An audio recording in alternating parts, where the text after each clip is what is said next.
Hey guys, tonight we drift into the damp, smoky edges of the River Thames, where the fog hangs low and the morning hasn't quite decided if it wants to arrive. You're already awake. Unfair, really, because laundry waits for no one in 1888. And neither does the smell.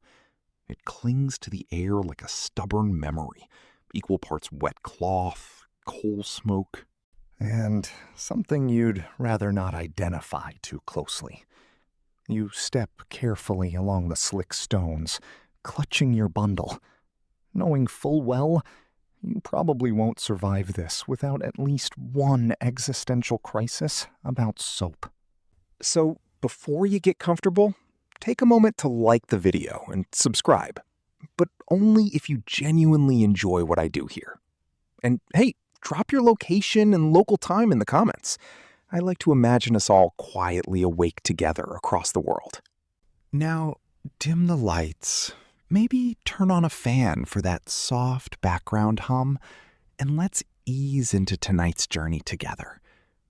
You move closer to the riverbank, where the fog thickens like a curtain drawn just for you. The city behind you, yes, the ever-growing beast of London, is still rubbing sleep from its eyes. Chimneys begin their daily sighs of smoke. Somewhere a cart rattles over uneven cobblestones. But here, down by the water, it feels like a separate world. Quieter, heavier, slightly more haunted, if we're being honest. Your hands are already numb, though you haven't touched the water yet. That's just the morning chill doing its job, a kind of free trial for the misery ahead. You kneel, set down your bundle, and unwrap it slowly. Shirts stiff with yesterday's sweat, skirts carrying the city's dust, linens that have seen more than you'd ever want to know. Laundry in 1888 isn't about freshness. It's about survival. Clean enough is the goal. Spotless is a fantasy. Historically, most working-class families in this era didn't have private washing facilities. Public riverbanks like this, or shared wash houses, were essential. The Thames, despite its personality, was a lifeline. And yes, personality is a polite way of saying it was heavily polluted. And maybe it is. Historians still argue whether people at the time fully grasped how contaminated the river was, or if necessity simply overruled caution.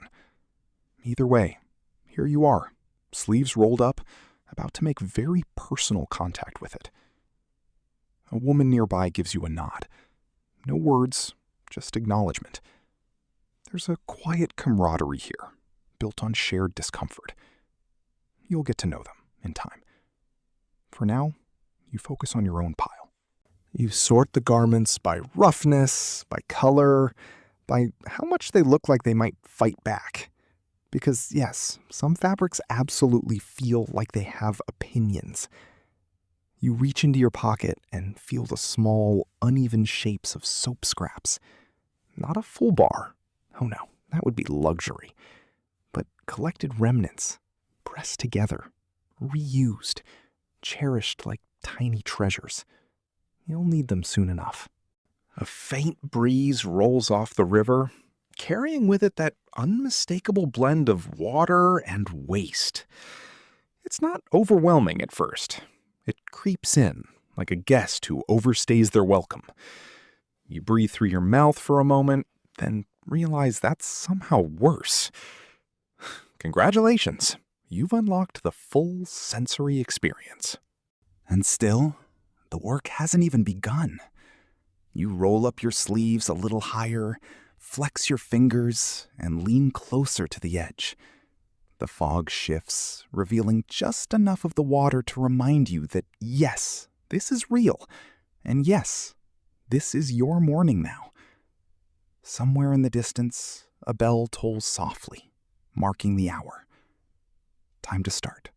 You dip your hand toward the surface, slowly, cautiously, as if it might bite.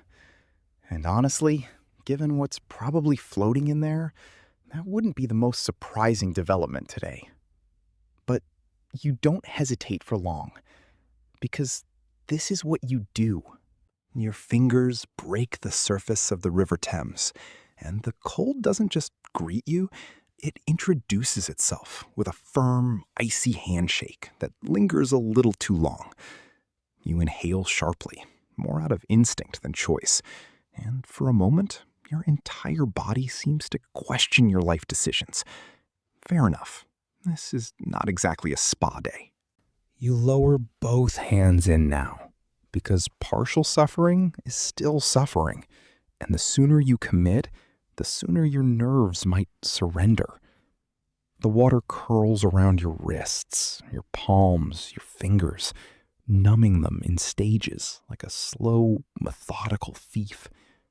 Within seconds, you can barely feel the tips. Within a minute, you're not entirely sure your hands belong to you anymore. Convenient, in a way. Less sensation, less complaint. Silver linings, right?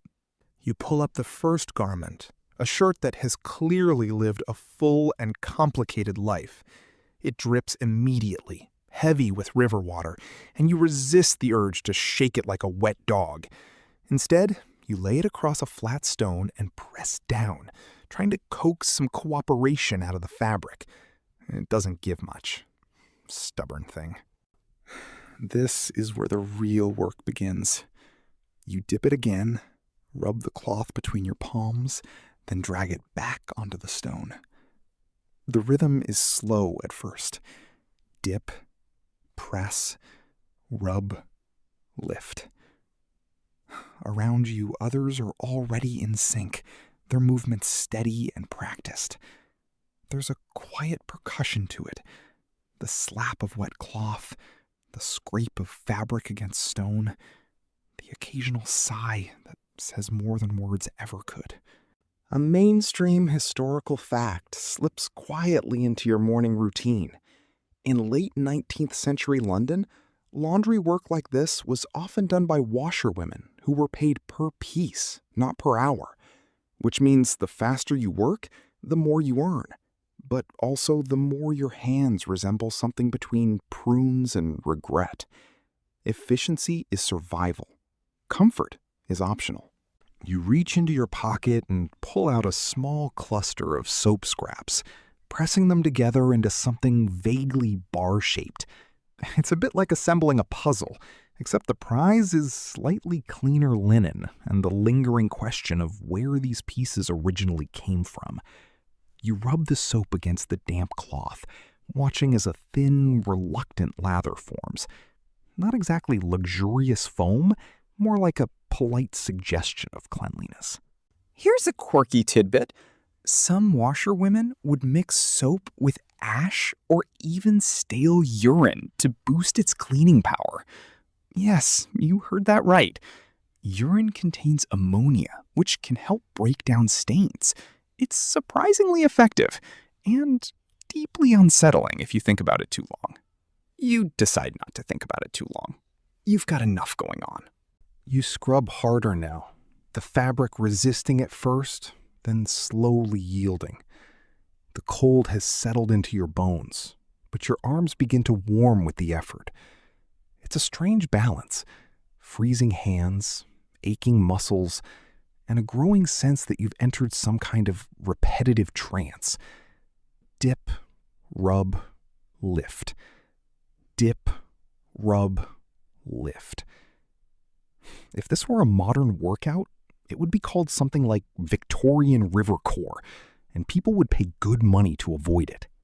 A woman to your left mutters something under her breath, and you catch a fragment, something about the water being worse today. You glance downriver, where the fog thickens again, hiding whatever might be drifting toward you. Historians still argue whether seasonal changes or upstream activity had the biggest impact on water quality. But from where you're standing, it feels personal, like the river woke up and chose chaos. You rinse the shirt again, wringing it out with a twist that sends droplets flying. Your fingers protest, stiff and clumsy, but you manage. Barely. You lay the garment aside and reach for the next one, already bracing yourself for the familiar shock of cold as you dip it in. Time moves differently here. Minutes stretch, marked only by the growing pile of damp cloth and the slow, creeping ache in your shoulders. The fog shifts again, revealing a faint outline of a passing barge, its silhouette ghost-like against the pale morning light. Life goes on above the water, busy and loud. Down here, it's just you, the river, and the quiet determination to make something clean out of something very, very not. And somehow, you keep going. You reach again into your pocket, feeling around for the remaining soap scraps, those tiny, irregular pieces that somehow carry your entire operation on their uneven little backs. They're softer now, edges worn down from repeated use, and when you press them together, they barely hold their shape. Still, you treat them like treasure, because in 1888, they are. You knead them gently in your palm, adding a splash of river water to bind them into something usable. It's not pretty. It's not even particularly effective, but it's what you've got. You rub the makeshift soap across a damp collar, watching as a thin film forms. More suggestion than solution.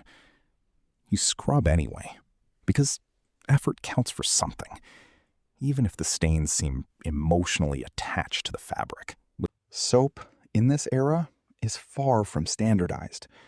A mainstream historical fact worth knowing: many soaps in late Victorian London were homemade or produced in small batches, often using animal fats and lye. The quality varied wildly, and for working class people, full bars were expensive enough that nothing was ever wasted. Even the tiniest sliver would be saved, dried, and reused. Hence your current situation, playing chemist with what looks like a handful of slightly suspicious pebbles. You glance at the scraps again and wonder, not for the first time, where they all came from. Different textures, different smells, some faintly floral, others more industrial. One even has a hint of something medicinal, sharp and clean in a way that feels out of place down here. It's like each fragment carries a story from another household, another life, a quiet, soapy mystery. Historians still argue whether these scraps were mostly collected from wealthier homes or redistributed through informal networks among washerwomen themselves. Some suggest there was a kind of underground economy, tiny trades, quiet exchanges, favors returned in fragments of soap. You can almost believe it. Nothing goes to waste here. Not time, not effort, and certainly not anything that can produce even a whisper of lather. A woman across from you pulls out her own collection, and you can't help but notice how she arranges them, carefully, almost ritualistically. She presses two pieces together, nods to herself, and gets back to work. There's a rhythm to it, a kind of unspoken knowledge passed down through repetition. No manuals, no instructions, just experience and the occasional, "don't do that again" moment. You try a different approach now, rubbing the soap directly onto the stone before dragging the fabric across it. It creates a slightly better lather, though better is doing a lot of heavy lifting here. Still, you take the small win. In this line of work, improvement is measured in millimeters. Here's a quirky tidbit that might make you raise an eyebrow. Some people believe that certain additives, like crushed herbs or even chalk, could enhance soap's effectiveness or scent. Whether it actually worked is another question entirely. You imagine someone confidently sprinkling crushed lavender into a batch and declaring it luxury. Meanwhile, you're just hoping your shirt doesn't smell like river by the end of this. You pause for a moment, flexing your fingers, which now feel like they belong to someone else entirely. The cold has dulled them into compliance, but the joints ache with every movement. You rub your hands together, trying to bring back some warmth, then dive back in, because stopping too long means starting over, and that's a kind of pain you're not interested in exploring today. Another garment, another round of scrubbing. This one's particularly stubborn, the kind of fabric that seems to absorb dirt as a lifestyle choice. You work the soap in, pressing harder, leaning your weight into it. The stone beneath your hands is slick, worn smooth by years, decades maybe, of identical labor. You're part of a long, quiet tradition now, whether you like it or not. A gull cries overhead, sharp and sudden, and you glance up just in time to see it swoop low over the water. For a brief second, it feels like the only creature here that's truly at ease. You, on the other hand, are negotiating with soap fragments and questionable water quality. And yet, there's something oddly satisfying about it. The repetition, the focus, the small victories when a stain finally fades just enough to count. You line up the cleaned garments beside you, each one a testament to your persistence and your ability to make the most out of almost nothing. Because here, in the fog and the cold, with your mismatched soap and your numb hands, you're not just washing clothes, you're solving a puzzle, one scrap at a time. You drag the next garment from the water, heavier now, saturated with the Thames and whatever stories it's carrying today. Your fingers tighten around the fabric, well, as much as they can, considering they've mostly given up on sensation, and you lay it across the flat stone in front of you. This is where the rhythm sharpens, where the quiet work turns just a bit louder. You lift the cloth, then bring it down with a firm slap against the stone. The sound cuts through the fog, wet, solid, oddly satisfying. Again, lift, slap, lift, slap. Around you, others fall into the same cadence, and soon the riverbank becomes a kind of percussion line. Not quite music, but not far off either. If someone added a violin, you might accidentally invent Victorian river jazz. Not that anyone here has time for that. This method, beating clothes against stone, isn't just dramatic flair, it's practical. A mainstream historical fact. Before modern washing machines, mechanical agitation like this was essential for loosening dirt and oils from fabric. The force helps break up what soap alone can't handle, especially when your soap is, well, let's call it philosophically effective. You adjust your stance, planting your feet more firmly on the slick ground. The stone beneath your hands is worn smooth, shaped by years of identical labor. You're not the first to stand here, and you won't be the last. There's a quiet continuity to it, like the river itself, always moving, always repeating. Lift, slap. A splash catches your sleeve, and you glance down just in time to see a ripple spread across the surface. Something small floats past, indistinct, unidentifiable, and definitely not something you want to investigate further. You decide, quite wisely, to mind your own business. Historians still argue whether people working along the Thames became desensitized to what passed through it, or if they simply developed an impressive ability to ignore it. You're leaning toward the second option. You switch hands for a moment, giving your dominant arm a break. The other one complains immediately, like it's been waiting for its turn to protest. Fair enough. You've been at this for a while now, and the ache has settled in nicely. Shoulders, back, elbows, all joining the conversation. Across from you, a woman beats a sheet with impressive force, her movements precise and efficient. She barely looks at what she's doing. Muscle memory has taken over. There's something almost meditative about it, if you ignore the cold, the smell, and the general existential weight of the situation. You try to match her pace, lift, slap, twist, rinse. It becomes a loop, a cycle that carries you forward without requiring too much thought. And maybe that's the point. Thinking too much down here doesn't really help. The work is physical, immediate. You respond to the fabric, the water, the resistance in your hands. Here's a quirky tidbit that might make you pause mid-slap. Some washerwomen believe that singing or humming while working could improve the rhythm and even the effectiveness of the cleaning. Not scientifically proven, of course, but when your day involves repetitive motion and freezing water, a bit of melody might be the closest thing to comfort. You consider humming something, then realize you don't actually know any songs that feel appropriate for beating damp linen beside a questionable river. A missed opportunity, really. You rinse the garment again, wringing it out with a practiced twist. Water streams down, splashing against the stone, joining the countless droplets that have come before. You lay the cloth aside, adding it to the growing line of done-enough pieces. Not perfect, not pristine, but acceptable. And in this world, acceptable is a victory. A cart rattles faintly in the distance, the city waking more fully now. Somewhere beyond the fog, people are dressing in clean clothes, clothes that may have passed through hands like yours. They won't think about this part. They won't imagine the cold, the repetition, the quiet endurance. And that's fine. This work isn't meant to be seen. It just needs to be done. You lift the next garment, already settling back into the rhythm. The stone waits. The water waits.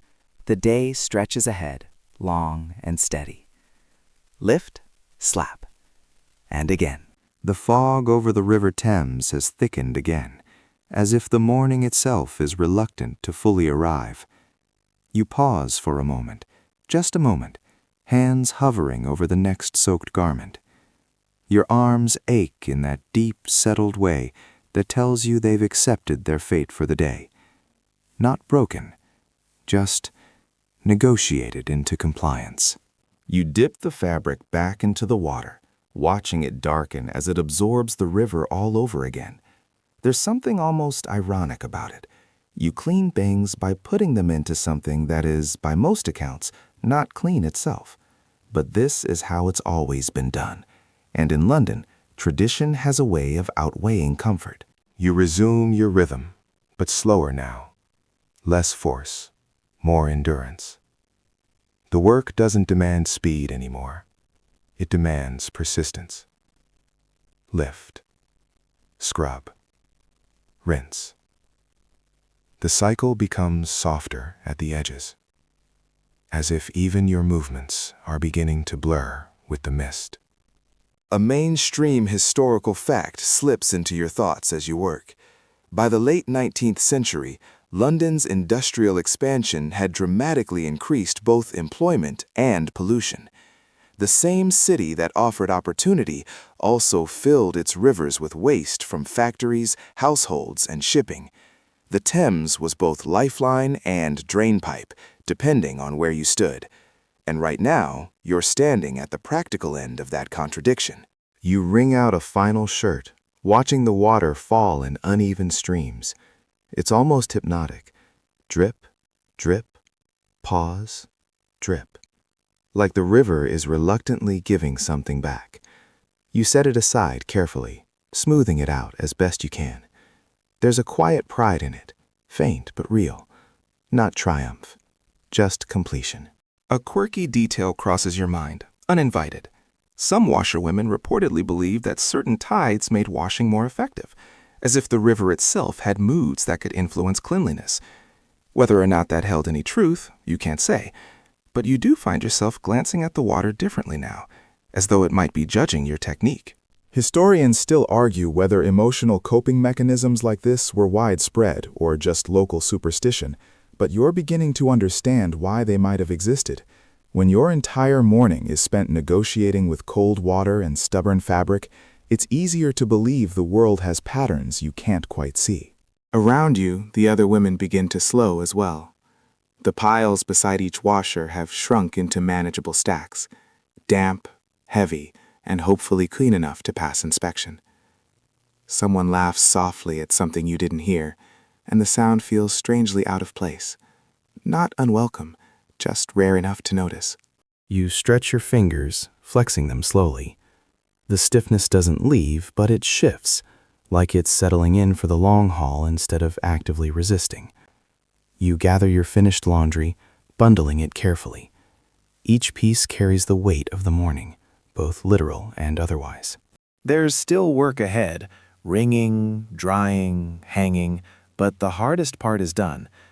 You stand slowly, feeling the ache in your spine straighten just enough to remind you it's still there. The river keeps moving beside you, indifferent, endless, as if nothing at all has changed. And maybe, in the grand scale of things, it hasn't. But for you, everything has moved forward by a small, hard-earned margin. You lift your bundle, glancing once more at the fog-shrouded water. The day will continue without asking your permission, as it always does. More smoke will rise, more carts will roll, more hands will repeat the same motions you just finished. But for now, you carry your work away from the edge. Not finished with life, just finished with this part of it. You keep walking, though your body has already begun to file the morning away as completed. That's how days like this work. You don't stop. You just slowly transition into something softer, something less defined. The streets of London widen slightly here, the pressure of narrow river-adjacent alleys giving way to busier lanes where the city pretends it has always been awake. Your bundle shifts again, and you adjust your grip. Simple, repetitive, grounding. The kind of motion your body trusts more than your thoughts right now. A bakery door opens somewhere ahead, releasing a brief wave of warmth and yeast-sweet air that almost feels unreal after the damp river cold. You don't stop, but your pace changes for half a second, just enough to notice how sharply different the world can feel within a few steps. Historians still argue whether this contrast between industrial labor zones and domestic commerce spaces shaped the psychological rhythm of working-class Londoners, or whether it was simply too normal to consciously register at the time. You pass a group of early workers gathering near a corner, their voices low but steady. Someone laughs, a short, bright sound that doesn't quite belong to the morning you've just lived through, but somehow fits into this one. Everyone is moving somewhere. That's the rule here. Even rest is just movement in a different direction. Behind you, the river is now only a memory of smell and weight. But it hasn't left you entirely. You can still feel it in the way your sleeves cling faintly to your arms, in the way your fingers occasionally hesitate before fully warming. The River Thames doesn't really release you quickly. It lingers, like damp cloth left too long in a basin. You glance down a side street and notice a small cluster of children weaving between doorways, barefoot despite the chill. One of them is carrying something wrapped in cloth, probably bread, maybe something stolen, maybe something traded. It's impossible to tell, and in this part of the city, certainty is a luxury item. A quirky tidbit slips into your mind uninvited.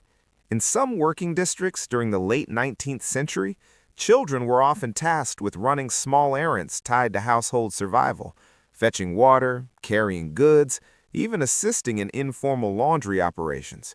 It wasn't unusual. It was just life. You watched them disappear around a corner, quick as sparks. Your shoulders loosen slightly as you walk, the tension redistributing itself rather than disappearing. That's the real trick of days like this. You don't eliminate exhaustion, you simply teach it where to sit. A cart passes too close, forcing you to step aside again. The driver flicks you a glance this time, but it's neutral, unreadable. Not unkind, not kind either. Just functional acknowledgement, like everything else in this city. Somewhere deeper in the city, bells mark time again, though you're no longer sure which hour they belong to. Morning has fully separated into layers now, the river layer, the labor layer, the walking back through the city layer, each one fading behind you like pages turning without sound. You adjust your bundle one final time before the street begins to slope upward, away from the river's influence entirely. The air here feels marginally lighter, not clean, just less heavy with memory. And for the first time since you woke up, you realize something quietly simple. You are no longer in the river's mourning. You are just in the city's. The street beneath your feet changes subtly as you move further inland. Less slick stone, more uneven brickwork, patched over time like the city refuses to admit it was ever incomplete. You walk steadily now, not because you need to rush, but because stopping would feel unfamiliar after everything your body has already done this morning. The bundle at your side has become a familiar weight, no longer something you consciously notice. It is simply there, like breath, like habit, like the quiet proof of your hours beside the River Thames. Even though the river is no longer in sight, it still follows you in memory, stitched into your senses in a way that feels almost permanent. You pass a row of narrow houses where curtains are just beginning to shift. Someone upstairs shakes out a cloth through a window, and for a moment you catch yourself watching it more closely than you meant to. Laundry everywhere. Always laundry. It feels like the city never really lets go of it. It just redistributes it across different hands, different hours. A mainstream historical fact settles quietly into your thoughts. In late 19th century London, domestic labor formed one of the largest informal economies for working-class women. Washing, cleaning, mending, tasks that rarely appeared in official records, but held entire households together.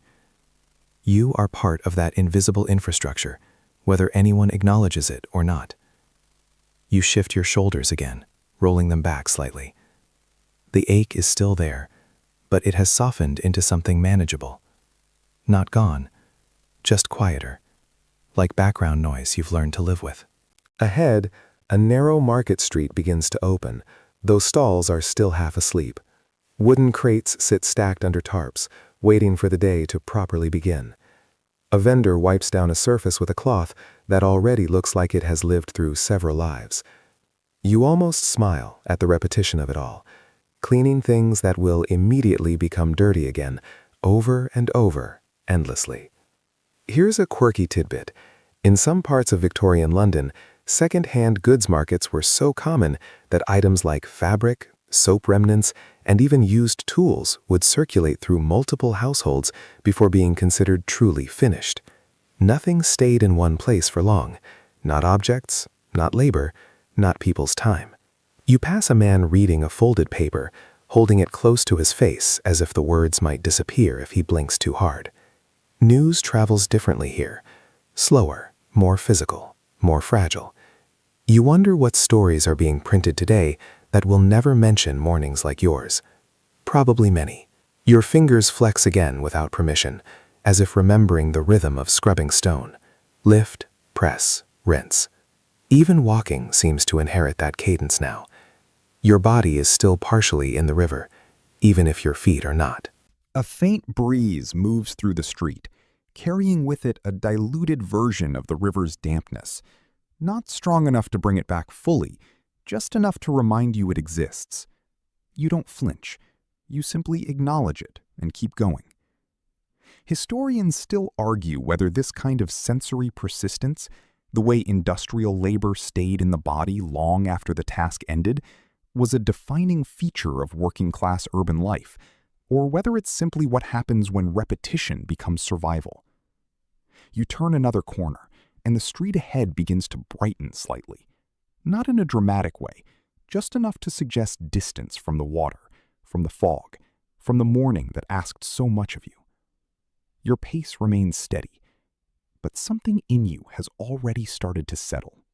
You keep moving through the widening streets of London, though now the city feels less like something pressing in on you and more like something unfolding ahead of you. The morning has fully separated into its own memory, wet, heavy, rhythmic, and your present steps no longer belong to it in quite the same way. Your bundle rests against your side with a familiarity that borders on indifference. It has stopped demanding attention. So have you. A faint clatter rises from a nearby alley where someone is unloading crates. The sound is ordinary, almost comforting in its predictability. Everything here is in motion, yet nothing feels rushed. That is the strange balance of this part of the city. Constant activity disguised as routine. You adjust your grip once more, though it's more habit than necessity now. Your fingers respond slowly, still carrying traces of the river's cold, even though you are far from the River Thames. It's interesting how distance doesn't fully erase sensation, it just blurs it. A mainstream historical fact settles into your awareness as you walk. By the late 1800s, London's infrastructure was rapidly modernizing. Sewers expanded, transport improved, and industrial output surged. Yet, despite these advancements, working-class life still depended heavily on manual labor like yours. Progress and exhaustion existed side by side, without canceling each other out. You pass a small corner where a group of workers is gathered, sharing a brief pause before their day properly begins. Someone offers a piece of bread, torn unevenly, passed between hands without ceremony. You don't join, but you observe for a moment. The quiet economy of sharing that exists where money is scarce, but routine is abundant. Here's a quirky tidbit. In some districts, informal rest spots emerged naturally. Staircases, shop thresholds, and alley corners where workers would pause briefly between tasks. Not officially designated, not acknowledged, but universally understood. Places that belonged to everyone and no one at the same time. You continue walking. The ache in your shoulders has shifted again. It is no longer sharp or insistent. It has become something like background weather inside your body. Present, but no longer interrupting. Your breathing is steady. Your pace, unforced. A newspaper boy calls out something indistinct ahead, the words dissolving into the air before they fully reach you. You catch fragments, names, headlines, urgency, but none of it anchors. The world is already moving too quickly in too many directions for any single voice to hold. Historians still argue whether this constant exposure to fragmented information shaped how people in industrial cities process the tension and memory, or whether it simply reflected the practical limits of public communication at the time. Either way, you keep walking through it, unaffected in the way only repetition can make you. The street begins to open wider again. Light spreads more evenly now, less filtered through fog, more honest in its presence. You realize, almost absently, that you are nearing the point where your morning officially ends, even though no one ever marked it clearly in the first place. There is no ceremony for completion, only continuation into something else. You slow slightly, not because you need to, but because the body finally allows it. The urgency of the river is gone. The rhythm of labor has faded into memory. What remains is simply movement through space, unassigned and unmeasured. And for the first time all morning, there is a small, quiet absence where effort used to be. Not relief exactly, just room. Sweet dreams. The city doesn't stop for endings. It simply changes shape around you. You notice it as you keep walking through London, the way the streets feel slightly less like corridors of obligation and more like open passages now, as if the world has decided you've earned a bit more space. There's no announcement for it, no visible threshold, just a gradual softening, like fabric finally loosening after being wrung too tightly. Your bundle rests heavier again as fatigue reasserts itself in the absence of urgency. It's strange how work disappears into memory faster than it leaves the body. Your muscles still remember every lift, every press against stone, every dip into the cold rhythm of the morning beside the River Thames. Now it feels distant, though not gone. A horse-drawn cart passes, wheels clattering in a lazy rhythm, and you step aside almost automatically. The driver doesn't look at you. No one really looks at anyone for long here, unless something demands it. Attention is a currency too expensive for casual spending. You turn into a narrower side street, one that feels slightly more residential, slightly more human in scale. Laundry lines stretch between buildings overhead, faintly swaying. You pause for a moment beneath them, watching damp cloth move gently in the air like tired flags. The irony isn't lost on you. A mainstream historical fact settles quietly into your thoughts. In Victorian London, domestic laundry was often a multi-stage process: washing, rinsing, wringing, drying, and sometimes even starching, spread across entire days depending on weather and access to space. Nothing about it was quick. Everything about it was persistent. You continue forward. A faint smell of baking drifts from somewhere nearby again, softer this time, less intrusive. You don't stop, but your mind lingers on it for a second longer than before. Hunger exists somewhere underneath the exhaustion, but it is not loud enough to negotiate with yet. Here's a quirky tidbit. In some working neighborhoods, it was common for households to coordinate laundry days loosely, not through formal agreement, but through habit, so that water sources, drying space, and even soap scraps could be shared more efficiently. Entire streets subtly synchronized without ever officially deciding to. You adjust your bundle higher on your hip. The weight has become familiar again, almost companionable in its insistence. It will be set down soon, hung, sorted again, folded. Life will continue its quiet cycle of reprocessing things that have already been processed.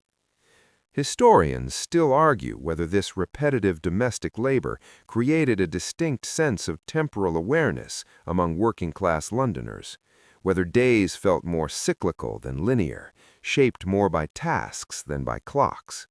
Standing here now, you can almost believe it. You pass a doorway where someone is shaking out a rug, dust catching briefly in the morning light. The motion is sharp, efficient, practiced. Another form of cleansing, another variation of the same theme that defined your entire morning. Clean, dirty, clean again. Always in motion, never fully resolved. The street ahead widens slightly, opening toward a busier junction. You can feel the city's energy thickening again, but differently now.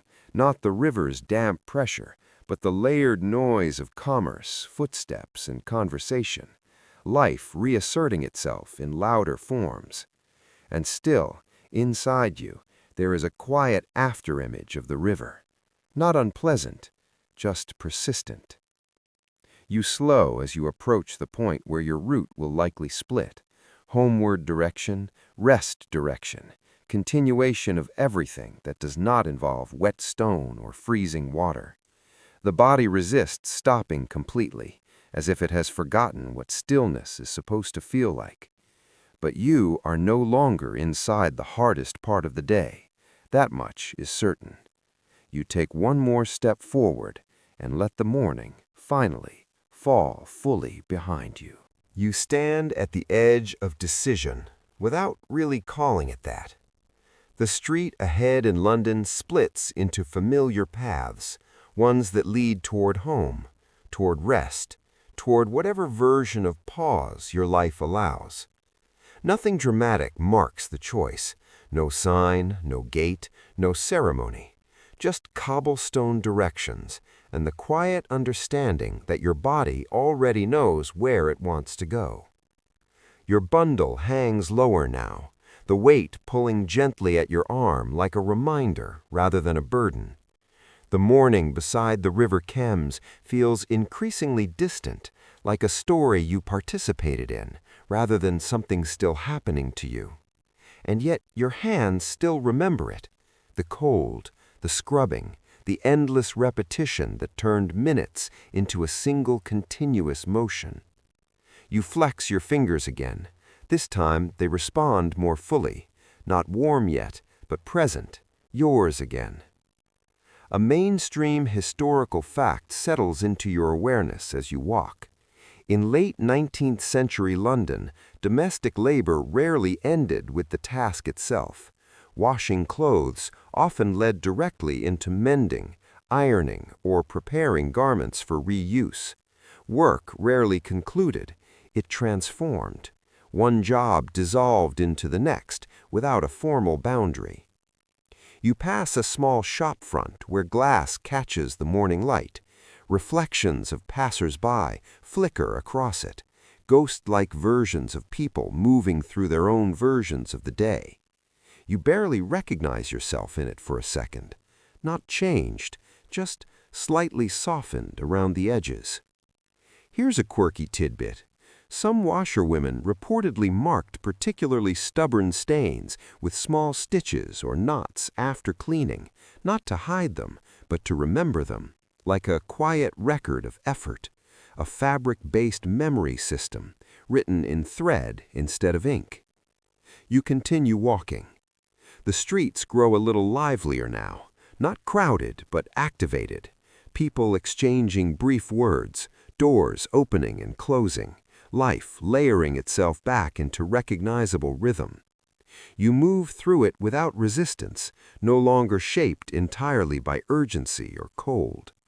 Historians still argue whether this transition from river labor to street movement created a psychological second morning for workers, one beginning after the hardest labor was already done, yet before the day was truly theirs. Standing here, you understand why that idea exists. Because this moment feels like that, a second beginning that belongs to no one in particular. You shift your bundle one last time, preparing to carry it the final stretch. The weight is lighter now, not physically, but in meaning. It no longer represents effort still happening. It represents effort completed. The city does not thank you. It does not pause. It simply continues around you, as it always has. And you continue with it. You've already walked beyond the structure we set for this script.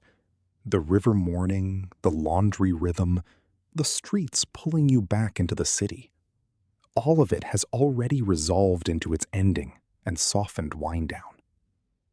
But if you stay with it a little longer, the world doesn't snap back. It just continues, quietly. You keep moving through London, and the day finally stops feeling like something you're inside of and starts feeling like something you're passing through. The weight you carried from the River Thames is no longer a presence in your hands.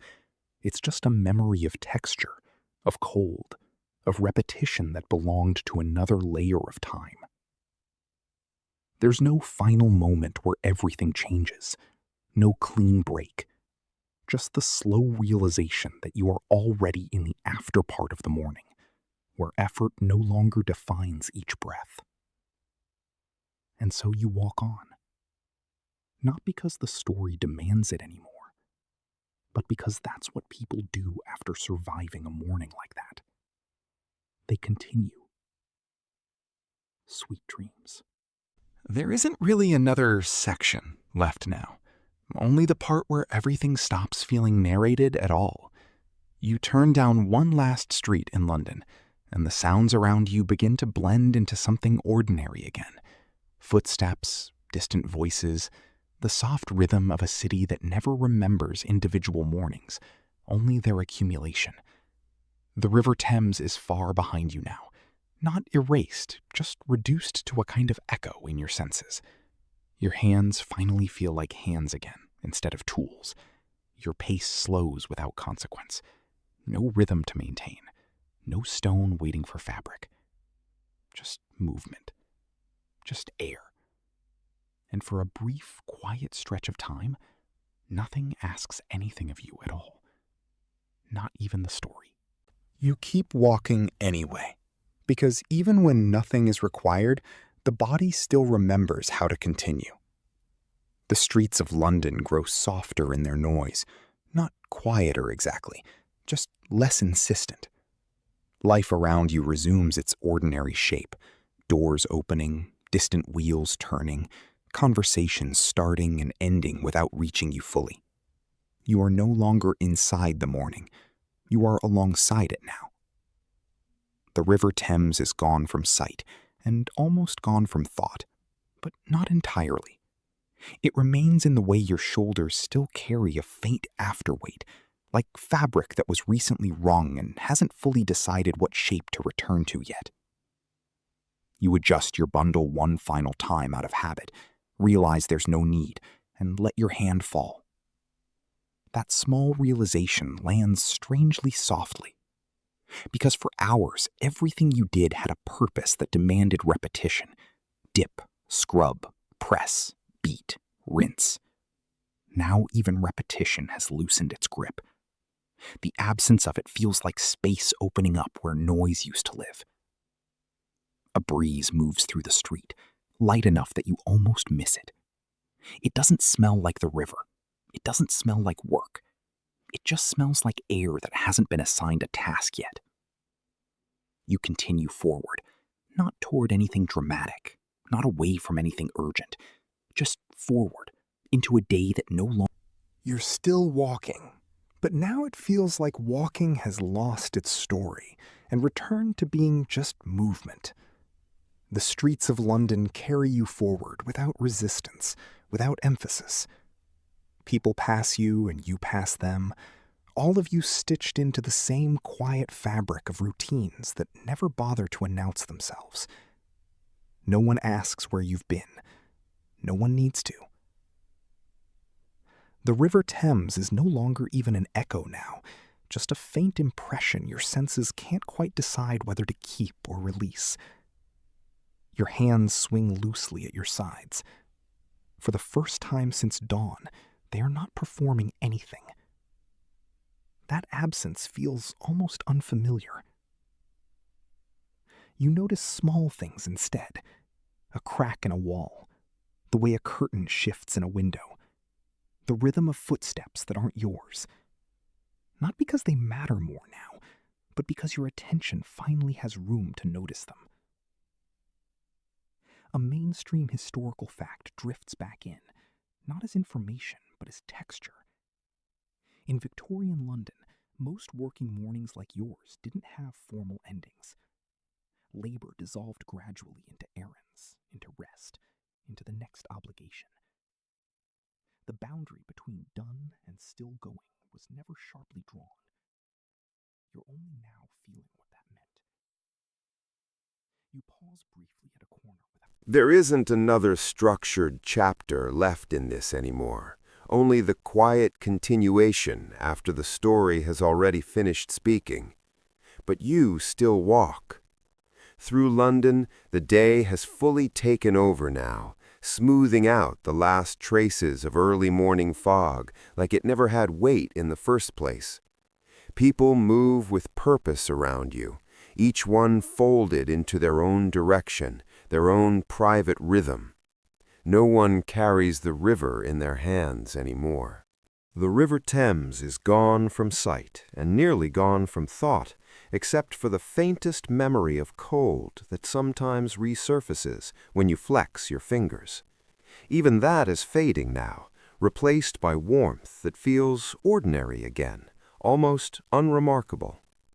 You adjust your posture without thinking, not because anything demands it, but because your body is relearning stillness after hours of repetition.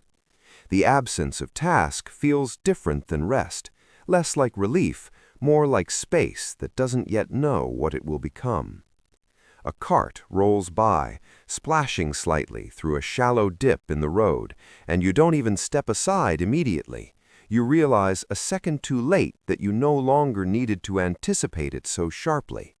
The city is no longer something you're reacting to. It's something you're simply in. A mainstream historical fact returns softly. In late 19th century London, daily life for working people often blurred labor, travel, and recovery into a single continuous flow. There was rarely a clear after work. Instead, life unfolded in layers that overlapped, like overlapping stains slowly fading in sunlight. You almost smile at that thought, though it doesn't fully form. A quiet moment passes where nothing new happens at all. No shift, no event, no demand. Just walking. just being part of the street. And in that simplicity, something subtle settles. Not closure, not resolution, but the understanding that the morning is no longer something you are inside of. It is something you have already lived through, and it will stay behind you now, not as weight, but as distance. Sweet dreams.